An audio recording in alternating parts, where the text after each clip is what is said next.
अस्सलाम वालेकुम स्टूडेंट्स, कैसे हैं आप लोग। आज का जो हमारा टॉपिक है लीनियर इक्वेशन का एक्सरसाइज 9.2 नंबर 3 की तरफ।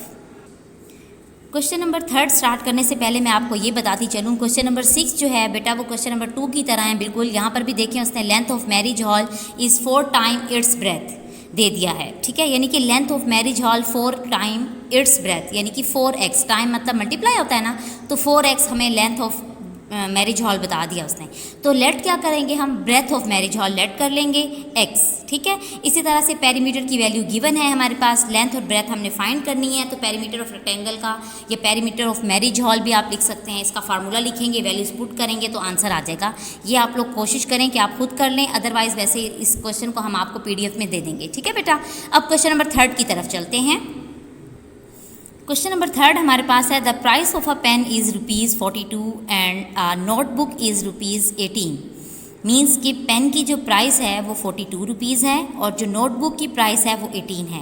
कहते हैं कि calculate how many pens and notebooks you can buy for ₹480।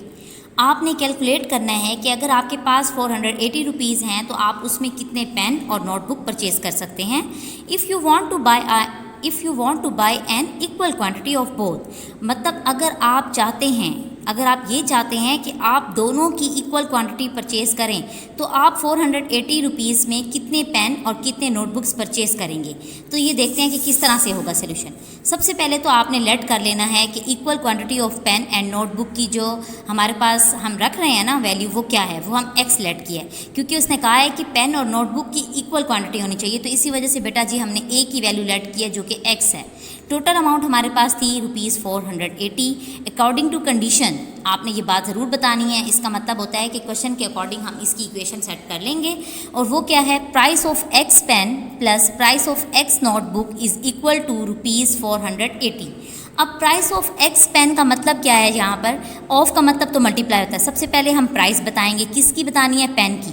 Pen की प्राइस हमारे पास थी ₹442 और ऑफ की जगह मल्टीप्लाई आ जाएगा और x एज इट इज़, ठीक है, plus price of x notebook. इसी तरह से नोटबुक की प्राइस आ जाएगी प्लस ₹18, ऑफ की जगह multiply x as it is equal to ₹480, ठीक है बेटा जी। अब इन दोनों को जब मैं मल्टीप्लाई करूंगी तो ₹42x हो जाएगा और इसी तरह से प्लस ₹18x हो जाएगा is equal to 480 as it is.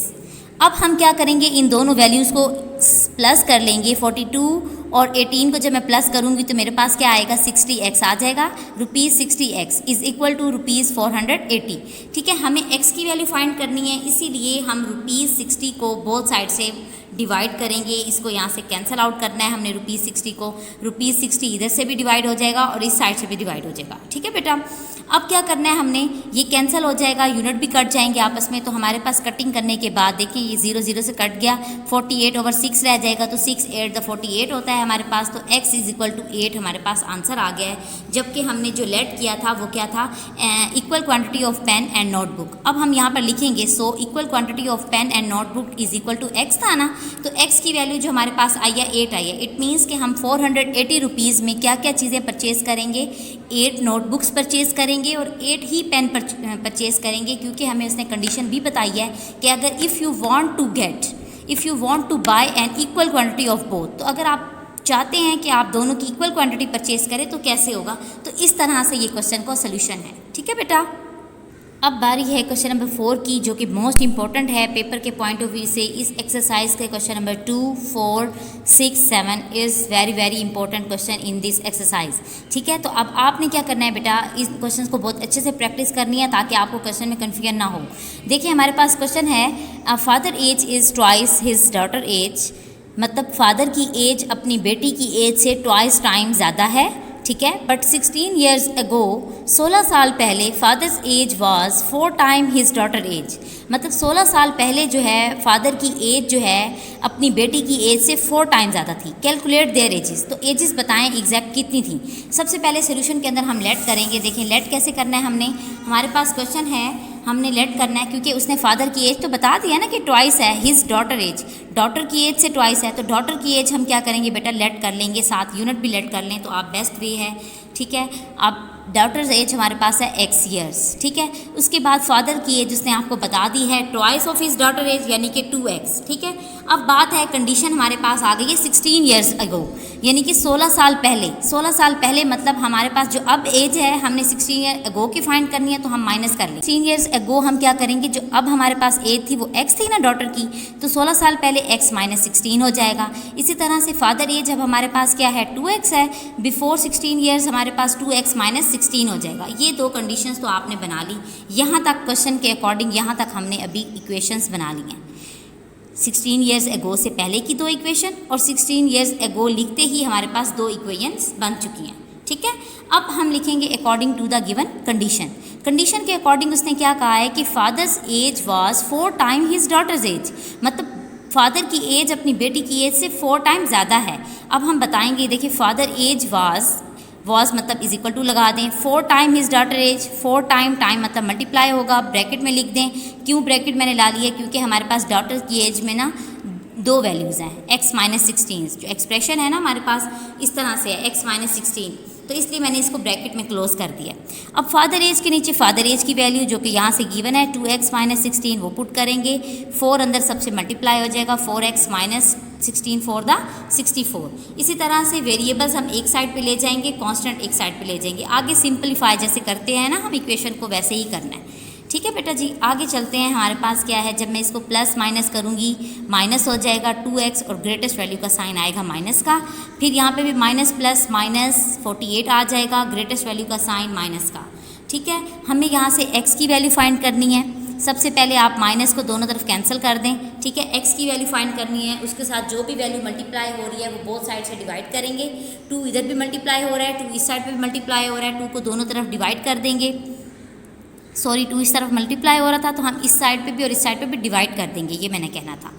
तो 2 कट जाएगा, 2 टू द 4, 2 4 द 8, 24 हमारे पास x का आंसर आया है, जो कि हम इनमें पुट करेंगे जो हमने लेट किया था। अब हमारे पास डॉटर्स एज क्या है बेटा, डॉटर एज हमारे पास है x ईयर्स, ठीक है। x की वैल्यू हमारे पास जो आई है वो पुट कर दें, 24 ईयर्स हो जाएगा। फादर एज हमारे पास क्या थी 2x था, 2 एज इट इज़, और x की वैल्यू 24 ईयर्स है, वो उसमें पुट कर दें। ये दोनों आपस में मल्टीप्लाई हो रहे हैं तो इनकी वैल्यूज़ मल्टीप्लाई हो जाएंगी, तो आंसर हमारे पास आया है 48 ईयर्स, ठीक है बेटा। तो ये हमारे पास सोल्यूशन था, बहुत इजी है। सिर्फ इक्वेशन आपने समझनी है कि इक्वेशन जो बना रहे हैं वो ठीक बनाई है या नहीं, आगे सारा प्रोसेस बहुत इजी है। इसी तरह से क्वेश्चन नंबर 4 अगर इजी आपको लग रहा है तो क्वेश्चन नंबर 7 भी बिल्कुल एज इट इज़ है। क्वेश्चन नंबर 7 की भी मैं आपको इक्वेशन बता देती हूँ, सोल्यूशन भी दे देती हूँ, लेकिन PDF में भी मिल जाएगा आपको, तो आप करिएगा, इंशाल्लाह ताला आपको जल्दी से समझ आ जाएगी। देखें जी बेटा, हमारे पास क्वेश्चन नंबर 7 जैसे मैंने कहा था कि सेम क्वेश्चन नंबर 4 की तरह है, इसकी मैं आपको इक्वेशन बता देती हूँ कि कैसे बननी है। Aslam age is half of his father's age, मतलब असलम की एज अपने फादर की एज से आधी है। हाफ मतलब मैथ में हाफ का मतलब क्या होता है 1/2, ठीक है। फादर्स एज बट 15 ईयर्स एगो, 15 साल पहले हिज एज, उनकी age was just 1/3 of his father's age, 15 साल पहले उसकी एज जो थी ना अपने फादर की एज से 1/3 थी, ठीक है ना, 1/3 थी अपनी फादर की एज का। हिज परसेंटेज एज नाउ, अब उनकी हमने परसेंटेज फाइंड करनी है, फाइंड हिज परसेंटेज नाउ। अब देखिए हमने क्या करना है, यहाँ पर उसने ना असलम की एज तो बता दी है कि हाफ है, लेकिन फादर की एज हमें लेट करनी होगी। फादर की एज हमारे पास क्या होगी बेटा, x होगी। इधर देखिए इक्वेशन में कैसे बनाया मैंने, let father's age is equal to x years, और असलम की एज उसने कहा है हाफ ऑफ फादर एज, तो half 1/2 x as it is. 15 years ago जब कंडीशन लिखी है तो इसका मतलब 15 साल पहले की जो दोनों कंडीशंस बनती हैं ना, फादर की भी और असलम की भी, वो बनानी है कि क्या है। फादर की एज अब x है तो 15 ईयर्स एगो x माइनस 15 होगी। असलम की एज अब 1/2 x है तो 15 ईयर्स एगो क्या हो जाएगी, -15 कर देंगे उस एज में से, ठीक है बेटा। तो ये हमारे पास इतना हिस्से 15 ईयर्स एगो तक ना हमारे पास 4 इक्वेशंस बन गई हैं, 2 और ये 2, ठीक है बेटा। अब बात है according to the given condition, वही बिल्कुल सिंपल इक्वेशन को आपने सिंप्लीफाई करना है। अकॉर्डिंग टू कंडीशन लिखेंगे, ये देखिए उसने क्या कहा है, his age was just 1/3 of his father's as. His age मतलब असलम की एज, तो हम क्या लिखेंगे, असलम एज वाज की जगह इक्वल्स का साइन आ जाएगा, 1/3 ऑफ मतलब multiply his father's age. Father age के पास हमारे पास एक्सप्रेशन था, इसलिए मैंने इसको ब्रैकेट में क्लोज कर दिया।